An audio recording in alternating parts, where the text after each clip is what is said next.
நம்முடைய முன்னோர்கள் முனிவர்கள் நம்முடைய வழிபாடுகளை பார்த்துருக்கீங்களா? கோயிலில் மேளம் அடிக்கிறோம், மேளம் வாசிப்போம், டங் டங் டங் டங் டங் டங்னு மேளம் வாசித்த உடனே தன்னை அறியாமல் அந்த சாமி ஆடுறதுக்குன்னு ஒருத்தர் இருப்பார். அவருக்கு உடம்பெல்லாம் உணர்ச்சி ஆங்காரம் இதான்னு ஆய் ஊயின்னு சத்தம் போட்டு ஆடுவார். அது எங்கேருந்து வந்தது? அந்த மேளம் வந்த உடனே தான் இவருக்கு சாமி இருக்கும். அதுவரை அந்த சாமி எங்கே போயிருந்துச்சு? அந்த சக்தி எங்கே இருந்தது? ஆராய வேண்டிய ஒரு விஷயம். ஏன் இந்த மேளத்துக்கும் அந்த சாமிக்கும் ரிலேட்டிவ்ஸ் இருக்கா? எதுவும் சொந்தம் இருக்கா? ஆமாம் இருக்குது. அது எப்படி சொல்ல முடியும்? ஒரு தவுலுக்கும் சாமிக்கும் சொந்தம் இருக்கா? ஒரு ட்ரம்பு செட்டுக்கும் சாமிக்கும் சொந்தம் இருக்கான்னு கேட்டால் இருக்குது. அது எப்படி உங்களுக்கு தெரியுமா? மனிதனுடைய உடம்புக்குள்ளே இப்போ அமைதி, மனிதனுடைய உடம்புக்குள்ளே சகல கோடி சப்தநாத உணர்வுகள் புறா உள்ளுக்கு இருக்குது. 9 வகையான சப்தம், 9 வகையான நாதம், சப்தநாதம் அது நம்ம உடலுக்குள்ளே இருக்குது. மிமிக்ரி பண்ணுறவங்கள பாருங்கள். கடவுள் அமைத்து வைத்த மேடை மானை போலவே அந்த பாட்டில் ஒரு பேசுவார் ஒரு ஆள், பார்த்துருக்குங்களா? கிளியை போலவே பேசுவாங்க. யானை சத்தம் போடுறது மாதிரியே போடுவாங்க. இந்த யானை சத்தம் மனிதனுக்குள்ளே எப்படி வந்துச்சு? இந்த மானுடைய சப்தநாதம் மனிதனுக்குள்ளே எப்படி வந்துச்சு? இப்படி நீங்கள் ஒவ்வொன்றா அப்படி சிந்திச்சு பாருங்கள். மனிதனுடைய உடலுக்குள்ளே, தம்பி யாரோ நீங்கள் பேசிக்கிட்டு இருக்கீங்க, தயவுசெய்து அமைதியாக இருங்க. மனிதனுடைய உடலுக்குள்ளே இப்படி பற்பல சப்தநாதங்கள் இருக்குது. இந்த சப்தநாதங்கள் கிளியை போல சத்தம் போட சொன்னால் மனிதன் கிளியை மாதிரியே சத்தம் போடுவான். ஆனால் கிளியை மனிதனை மாதிரி பேச சொன்னால் பேச முடியாது. அதனுடைய ஓசையில் வார்த்தையை கொடுக்கும், அவ்வளோதானே? அப்போ அதே மாதிரி பாருங்கள், தொம், இந்த தொம்முங்கிற இசையை மனிதன் சொல்லுதோம். ஆனால் மேளத்தில் அடிக்கும்போது தொம்முன்னு சத்தம் கேட்கு. தொம் தம் தக்க தக்கிட்ட திக்க தக்கித்தாம் அப்படின்னு ஒரு சத்தம் வருது. அந்த சத்தத்துக்கும் அந்த சத்தம் எங்கே இருக்குது? தொம்ங்கிற ஒரு உணர்வு ஒலி நம்முடைய உணர்ச்சிக்குள்ளேயும் நம்முடைய ஆன்மாவிலையும் ரெக்கார்டிங்காக இருக்குது. அந்த ரெக்கார்டிங்காக இருக்கக்கூடிய ஒரு ஓசைக்கு இணையாக இன்னொரு ஓசையை தட்டுகிற பொழுது அது என்ன செய்யுது? மறைந்திருந்த உணர்வு அப்படி பீறிட்டு அப்படி வெளியேறுது. அப்படி வெளியேறுகிற பொழுது ஒரு வகையான உணர்ச்சி உடம்புல தோன்றுது. அப்போ இந்த உணர்ச்சி தோன்றுவதற்கு இது ஒலியின் உணர்வா தெய்வத்தின் உணர்வா? இப்போ நம்ம அடுத்து பகுத்து பார்க்க வேண்டிய ஒரு விஷயம். மேளம் அடித்த உடனே சாமி வந்துருச்சு. அப்போ மேளத்துடைய சத்தத்துக்கும் மனிதனுடைய உடலுக்குள்ளே மறைந்திருந்த ஒரு சப்தநாதத்துக்கும் ஒரு தொடர்பு இருக்க போய் அந்த உணர்ச்சி வந்ததுங்கிறத நம்ம சொல்லியாச்சு.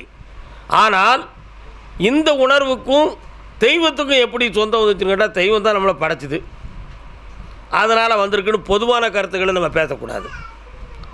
நாம் மனிதன் எப்பொழுதும் ஈடுபாடு உடையவன் மனிதன், மன ஈடுபாடு உடையவன் தான் ஒரு மனுஷன்.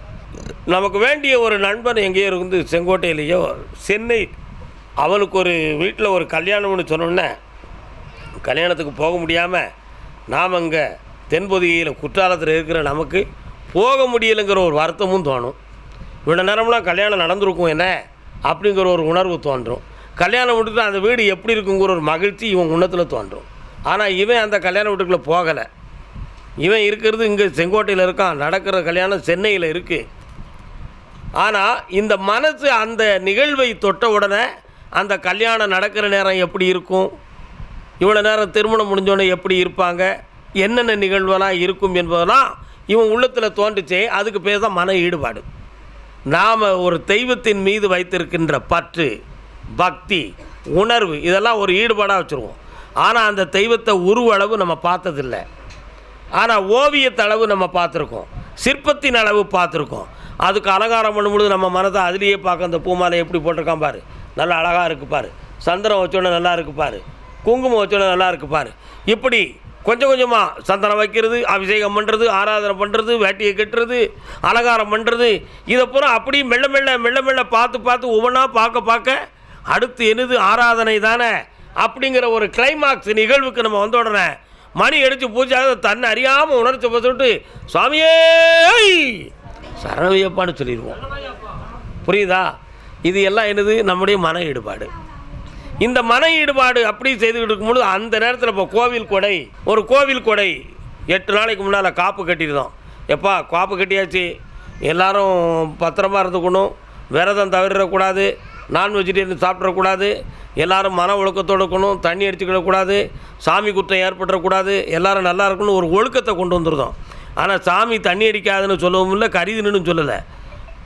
அது வந்து அறிவாக சொல்லக்கூடியது. ஆனால் சாமியை கும்பிடும்போது இப்படி இருக்கணும் அப்படிங்கிற ஒரு சத்தியத்தை நம்ம ஒரு மனதுக்குள்ளே கொண்டு வந்துட்டோம். கொண்டு வந்து நம்ம அப்படி எல்லாரும் ஒரு 8 நாளும் அதே நினைவில் இருந்து ஒரு கறிக்கடைக்கு போய் ரோட்டில் போகும்போது கறி தூங்க நம்ம இன்றைக்கி சாப்பிடக்கூடாது அப்படின்னு தோணிடும். உடனே அப்படி போய்கிட்டே இருப்போம். டாஸ்மாக் வருவோம், சார் இன்னொரு 4 நாள் இருக்குது, அது கழிச்சு 2 அடிச்சுக்கிடுவோம், இப்போ அடிக்க வேண்டாம் அப்படிங்கிறது தோணும்.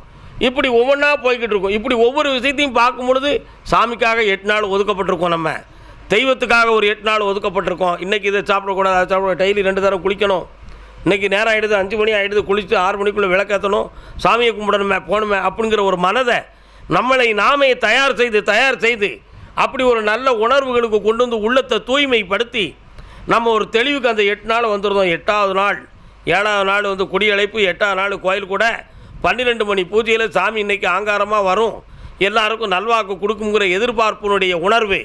யார் சாமி ஆடுறானோ அவன் மீது எல்லோருக்கும் ஒரு கருத்து, இன்னாருக்கு சாமி வரும், இன்னாருக்கு சாமி வரும் அப்படிங்கிற பார்வை, அப்படிங்கிற சிந்தனை, அப்படிங்கிற எண்ணம், இவை அனைத்தும் இந்த சாமி ஆடப்பட்டவனுடைய உணர்ச்சியின் மீது மறைமுகமாக அழுத்தப்படும். இந்த கவன உணர்வெல்லாம் மறைமுகமாக அழுத்தப்படும். அதனால் இவருக்கும் தன்னறியாமல் இன்றைக்கி 12 மணிக்கு நமக்கு சாமி வரும், நம்ம இன்றைக்கி சாமி ஆட வேண்டி இருக்குது, நம்ம விரதம் ஒழுங்காக எடுத்துருக்கணும், யாருக்கும் எந்த குறையும் வந்துடக்கூடாங்கிற தன்னை ஆயத்தப்படுத்திக்கிட்ட முறைகளில் அந்தால கற்பூரம் காட்டுறதுக்கு முன்னால் மேளத்தை அடித்த உடனே தன்னை அறியாமல் அந்த உணர்ச்சி எதையும் பொங்கி எழுந்து வந்துடும். அப்போ அது இறைவன் மீது கொண்டு உள்ள ஒரு பற்று உணர்வு தான் அந்த ஆங்காரத்தையும் அந்த ஆட்டத்தையும் கொண்டு. உங்கள் வியாபாரத்தை இன்னும் மேம்படுத்த விளம்பர வண்டி தேவைக்கு எங்களிடம் அணுகவும். 9443554244